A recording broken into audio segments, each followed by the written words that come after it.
Yo, what is up, guys? Welcome back to another Transformers video here today, and we are past Rise of the Beasts, but we do not have to wait too long before our next official movie theater experience with the Transformers, as Transformers 1, the animated next up Transformers movie, is set to hit theaters on July 19th, 2024. So we are just over a year away from our next Transformers movie in theaters.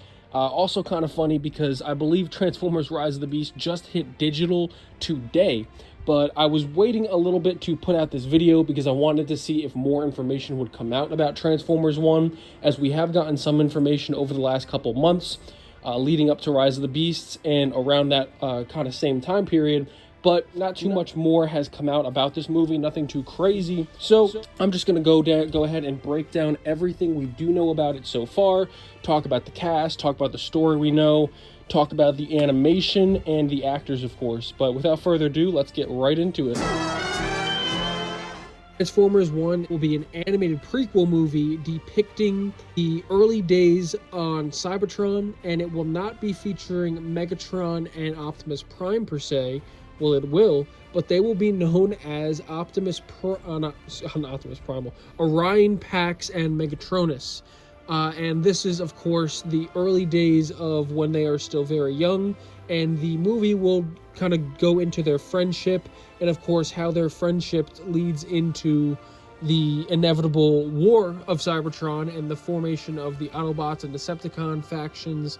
And the movie is said to go into a lot of the, pretty much, if you know the story of what happens with the Autobots and Decepticons and the inequality and the class structure on Cybertron, where the workers were designated as workers and people in the society, there was no mobility. So the people down low were like the slave workers in the mines. Megatron's, he pretty much fought for them, and he fought his way up, and Megatron didn't stop at fighting for equality. He pretty much wanted power, and he was all into the vengeance and domination and conquering. And Optimus obviously was all for fighting for the equality, so that's why they got along in the early days. But Optimus obviously was much more for everybody staying on equal ground, not anyone above the other, everybody equal, everybody fair, justice, pretty much all the good virtuous traits.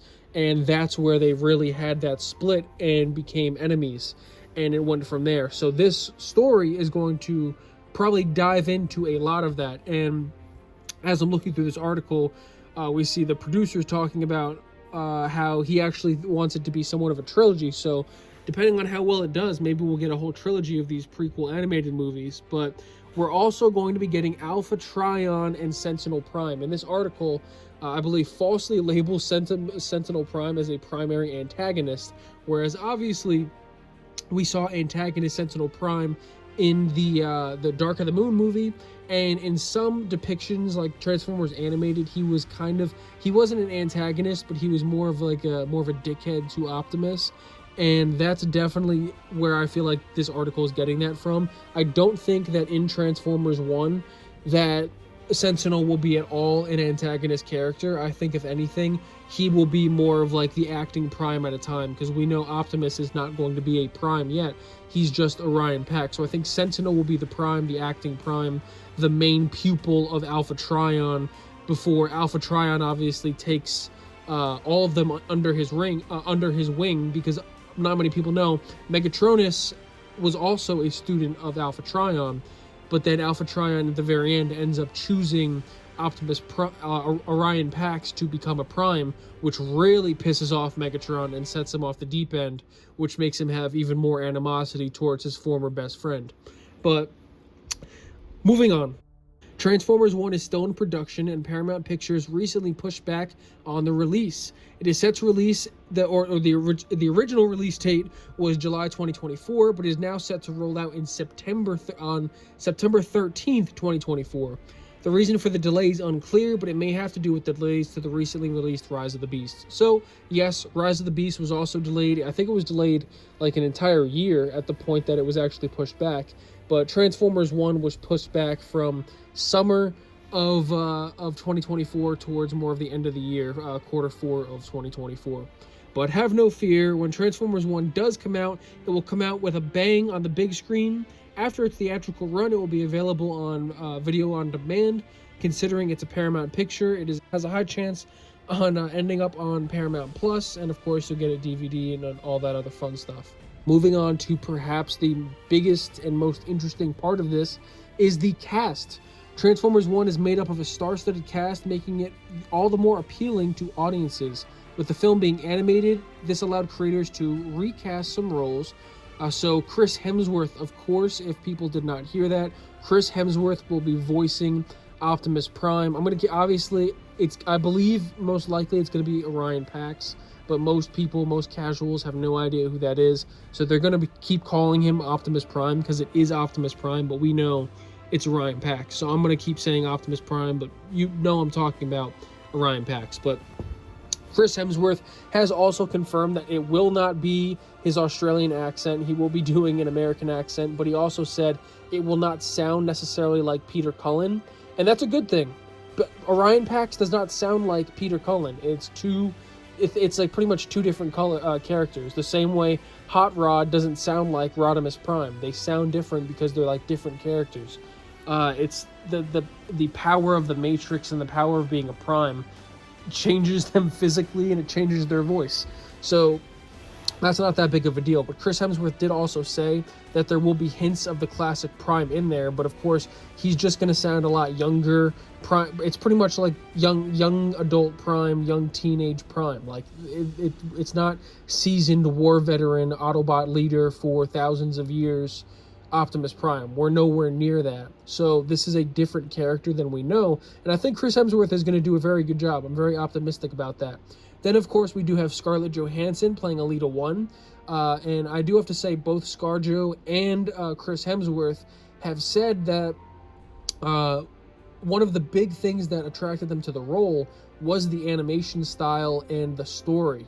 So that is two very big things that are amazing to hear. Not only that the animation is going to look very good, because obviously you want the animation to look good, but the story being good is great, because obviously actors like those, they could just be talking out of their behind, just saying that just because they have to say that and say good things about the movie. But those are two actors who have been doing big action movies for over a few decades now, and doing these big production movies.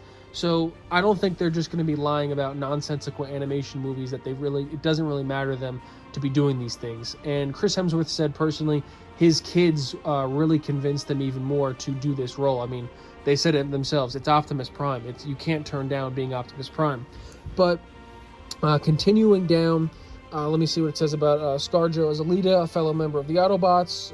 She's received a lot of awards, yada yada. Fellow Autobots include Keegan-Michael Key, who is obviously from Key and Peele. He's going to be voicing Bumblebee. That one I'm a little unsure about, but he's talented, so hopefully he doesn't take it too over the top and make Bumblebee too much of just like comic relief nonsense. But I'm going to hold my judgment as I did with Pete Davidson, and we saw how he knocked it out of the park with Mirage. So I'm going to hold my judgment until I see Keegan-Michael Key as Bumblebee.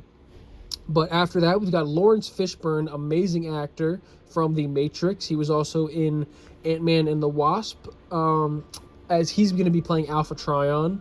Fantastic. We got Jon Hamm, who's playing Sentinel Prime, another great actor. Then you have Decepticons, where Megatron is played by Brian Tyree Henry.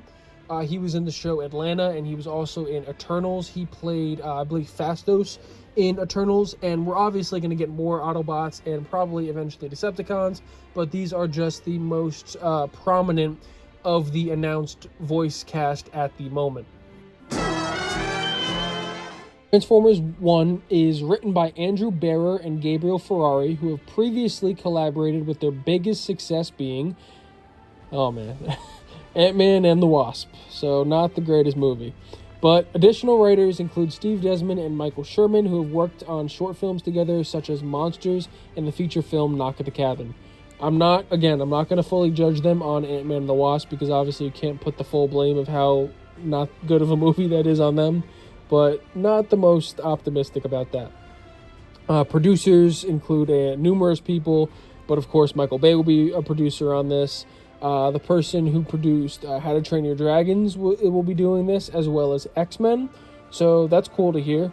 But yeah, that's pretty much about it for Transformers 1 as far as I can see here. Yep, as far as this article, and then the main IMDb page doesn't have any more information other than pretty much what I've said. Other than that, yeah, just talking about how it's really going to focus on the relationship between Optimus Prime and Megatron early on. But again, the film is set to release in, I guess it would be a year and a few months.